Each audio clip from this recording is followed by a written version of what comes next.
নমস্কার বন্ধুরা, কেসি কিচেনে সবাইকে স্বাগত। আজ আমি নিয়ে এসেছি পুঁই শাক দিয়ে আলুর একটা ভীষণ টেস্টি রেসিপি।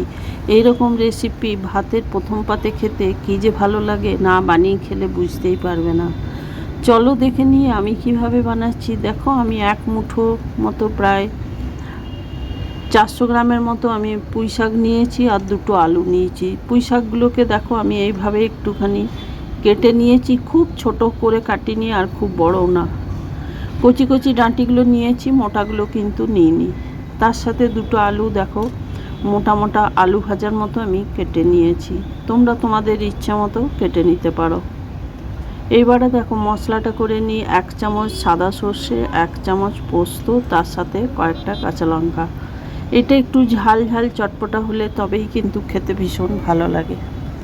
এগুলোকে দেখো আমি পেস্ট করে নিলাম। পেস্ট করে একদম মিহি পেস্ট করে নিয়েছি।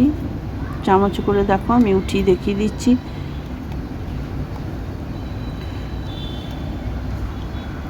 এইবার এদিকে একটা কড়াই আমি আগেই চড়িয়ে দিয়েছিলাম। কড়াইটা আমার গরমও হয়ে গেছে। এরপরে আমি সর্ষের তেল 1 চামচের মতো দিয়ে দিলাম।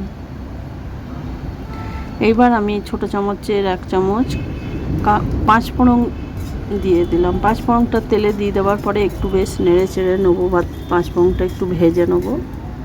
5 ফোড়ন থেকে যখন একটা মিষ্টি গন্ধ বেরোবে তেল থেকে, তখন আমি ওইদিকে যে আলুগুলো কেটে রেখেছি সেই আলুগুলো দিয়ে দেবো।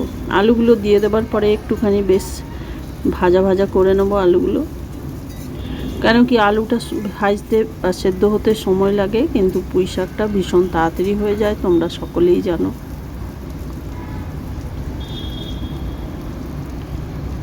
তোমরা তো পুঁই শাকের অনেকে অনেক রকম রেসিপি করে খেয়েছো। এই রকম রেসিপি একদিন বানিয়ে দেখো, খেতে ভীষণ ভালো লাগে। এরপরে দেখো আমি পরিমাণ মতো নুন দিয়ে দিলাম। কতটা আমার পুঁই শাক কতটা আলু আছে সেই আন্দাজ করে নুন দিয়েছি।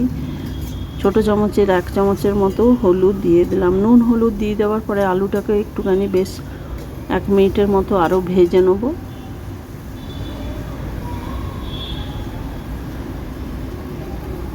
এটাকে দেখো আমি ঢাকা দিয়ে দেবো। ঢাকা দিয়ে ভেজে নেবো, তাহলে আলুটা অনেকটা আমার সেদ্ধ হয়ে যাবে। দেখো ঢাকা দিয়ে 1 মিনিট রেখে দিলাম। তারপরে দেখো ঢাকা খুলে দেখাচ্ছি, আলুটা একদম ভাজা ভাজা হয়ে গেছে।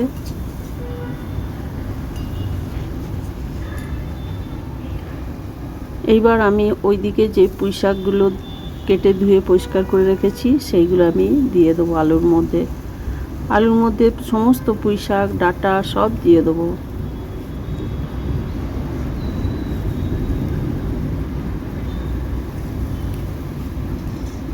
এরকমভাবে যদি পুঁই শাক বানিয়ে দাও, তো যারা পুঁই শাক খায় না বা খেতে চায় না তারাও কিন্তু খেয়ে নেবে। এত টেস্ট হয় এই রান্নাটা।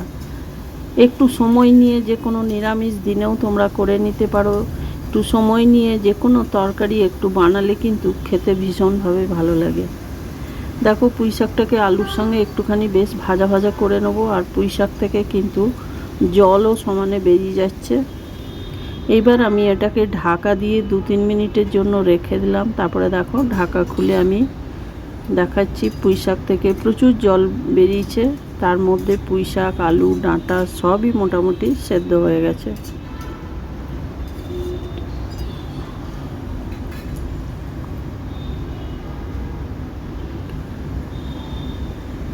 এইবার আমি ওইদিকে যে মশলাটা পেস্ট করে রেখেছি সেই মশলাটা আমি দিয়ে দিলাম। আর জারটা ধুয়ে একটুখানি জলও দিয়ে দেবো, তাহলে যেটুকু ডাঁটাগুলো বাকি আছে ডাঁটাগুলো একটু সেদ্ধ হতে হালকা জলটা, জারটা ধুয়ে জল দিয়ে দিলাম। এবার দিয়ে দেওয়ার পরে ঢাকা দিয়ে আরও 2 মিনিটের মতো আমি এটাকে রেখে দেবো। তারপরে 2 মিনিট পরে দেখো ঢাকা খুলে দেখাচ্ছি, জলটাও শুকিয়ে গেছে আর আলু ডাঁটা সব সেদ্ধ হয়ে গেছে। এবার এটাকে আমি একটুখানি সময় নিয়ে বেশ ভাজা ভাজা করে নেব, তাহলেই কিন্তু খেতে ভীষণ ভালো লাগবে। এবার আমি কয়েকটা কাঁচা লঙ্কা ছোট করে কেটে রেখেছি সেইটা দিয়ে দিলাম। এই তরকারিটা একটু চটপটা হলে তবেই কিন্তু খেতে ভীষণ ভালো লাগে। তার সাথে আমি 1 চামচের মতো কাঁচা সর্ষের তেলও দিয়ে দিলাম। আচ্ছা, সর্ষের তেলটা দিয়ে দেওয়ার পরে একটুখানি বেশ ভালো করে ভাজা ভাজা করে নেবো এটা, তাহলেই কিন্তু এটা খেতে ভীষণ ভালো লাগবে, কেন কি এটা সর্ষে আর পোস্ত মশলা দেয়া আছে। আমার রেসিপি যদি তোমাদের ভালো লেগে থাকে তো লাইক, শেয়ার ও কমেন্ট অতি অবশ্যই করে দিও। নূতন বন্ধুদের সাবস্ক্রাইব করার অনুরোধ রইল।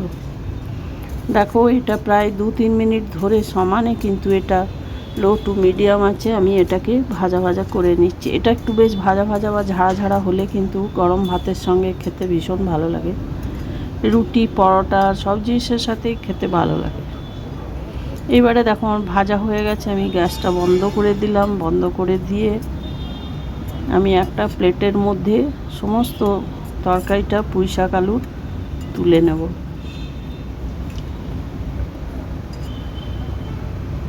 দেখো, একটা প্লেটের মধ্যে আমি উঠিয়ে সার্ভ করে দিলাম।